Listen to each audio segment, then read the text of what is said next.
आपण या ठिकाणी बघितलं तर आज मातोश्री येथे जल्लोष होणार आहे, कारण की जे नगरसेवक निवडून आले आहेत महानगरपालिकेच्या निवडणुकीमध्ये त्याचा सत्कार आज उद्धव ठाकरे हे करणार आहेत। नक्कीच आपण बघितलं तर आज मातोश्रीवर जल्लोष होणार आहे आणि जे नगरसेवक या ठिकाणी निवडून आले आहेत त्यांचा या ठिकाणी सत्कार होणार आहे। उद्धव ठाकरे स्वतः मातोश्रीवरती सत्कार करणार आणि आपण बघितलं नगरसेवक याला सुरुवात देखील झाली आहे आणि या ठिकाणी माजी महापौर किशोरी पेडणेकर हे या देखील आहेत। आपण त्यांच्याशी या ठिकाणी बोलूया। ताई, नगरसेवकांचा आज सत्कार केला जाणार आहे। काल 65 नगरसेवक या ठिकाणी निवडून आले आहेत उद्धव ठाकरे गटाचे, काय सांगाल? आनंद आहे।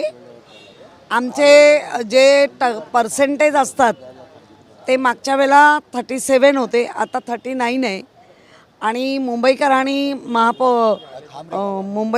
उद्धवजींना कौल दिलेला आहे। ज्या पद्धतीने धर्माचं राजकारण, ज्या पद्धतीने जातीचं राजकारण करण्यात आलं, विकासाचं राजकारण आम्ही विकास केला आणि करत राहू। काही 25 वर्ष महापौर हा शिवसेनेचा बसलेला होता, पण यंदा हा महापौर शिवसेनेचा नसून भाजपचा आणि एकनाथ शिंदे गटाचा बसणार आहे। नाही, आत्ता जे घडलं आहे त्याला बोलण्यात काहीच हे नाही, म्हणजे आता घडवणार आहोत त्याच्यावर आम्ही बोलू। आपल्यासोबत अजय चौधरी पण आहेत, उद्धव ठाकरे गटाचे नेते, त्यांच्याशी बोला। सर, काय बोला, कुठेतरी दुःख वाटतं यंदा महापौर बसू शकत नाही? बघा, आम्ही जी काही लढाई दिलेली आहे शिवसैनिकांनी आणि नवनिर्माण सेनेच्या सैनिकांनी, ही अतिशय जबरदस्त अशी लढत दिलेली आहे। कारण एका बाजूला सत्ता, संपत्ती याचा माज, निवडणूक आयोग त्यांच्यासोबत, संपूर्ण यंत्रणा त्यांच्यासोबत, काय गोंधळ घातला आहे निवडणूक आयोगाने ते आपण साऱ्यांनी 2 दिवस दाखवलं आहे। आणि अशाही परिस्थितीमध्ये मराठी माणसांनी जी एकजूट दाखवली, जिथे जिथे मराठी बहुसंख्येने राहतात तिथे आम्ही यांचा सुपडा साफ केला आहे। 25 वर्ष शिवडी विधानसभेमध्ये आम्ही एक हाती सगळे नगरसेवक निवडून देतो आहे। जनता, तिथले तमाम मराठी जनता, या सगळ्यांनी पुन्हा एकदा सगळेच्या सगळे नगरसेवक शिवसेना आणि मनसेचे दिलेले आहेत। त्यामुळे ही लढत तुल्यबळ होती, त्यांना आम्ही घाम फोडलेला आहे।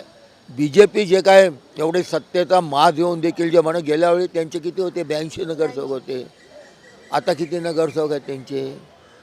त्यामुळे 88 नगरसेवक, फार काय त्यांना सत्तेचा एवढा माज असताना देखील मुंबईकरांनी स्वीकारलेलं नाही। त्यामुळे आम्ही आमची लढत लढलो, यापुढे लढत राहणार आणि जिथे जिथे चुकीचं काम करणार तिथे यांना सळोके पळो करणार।